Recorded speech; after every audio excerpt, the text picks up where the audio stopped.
मनोज जरांगेंच्या सुरक्षेच्या मुद्द्यावरनं मराठा आंदोलक आक्रमक झालेले आहेत। संभाजीनगरमधील मराठा आंदोलनकर्ते रास्ता रोको आंदोलन करणार आहेत। मनोज जरांगेंना Z+ सुरक्षा देण्याची आंदोलकांची मागणी आहे। मनोज जरांगेंवरती ड्रोनने नजर ठेवली जात असल्याचा अंतरवाली सराटीतील ग्रामस्थांकडून आरोप करण्यात आलेला आहे।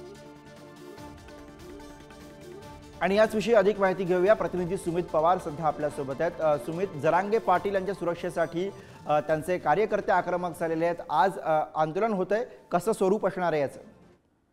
नक्कीच गुरु, संभाजीनगरातील जिजाऊ चौक म्हणजे केबरी चौकात या ठिकाणी मोठ्या प्रमाणात रस्ता रोको या कार्यकर्त्यांच्या वतीने सकाळी 9 वाजेदरम्यान करण्यात येणार आहे। मनोज जरांगे पाटील यांच्या मागावर कुणाचा तरी ड्रोन असल्याचं वृत्त आपण पुढारी न्यूज चॅनलच्या माध्यमातून दाखवलं होतं।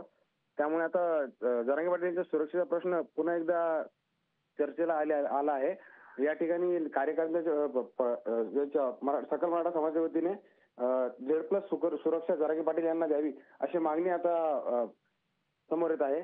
आणि आता कार्यकर्त्यांनी जरांगे पाटील यांची Z+ सुरक्षा द्यावी अशी मागणी देखील केली आहे। यासाठी आता रस्ता रोको संभाजीनगरातून सुरुवात करत आहे। आता पुढे काय असेल याची तर बघणं आता महत्त्वाचं असेल गुरु।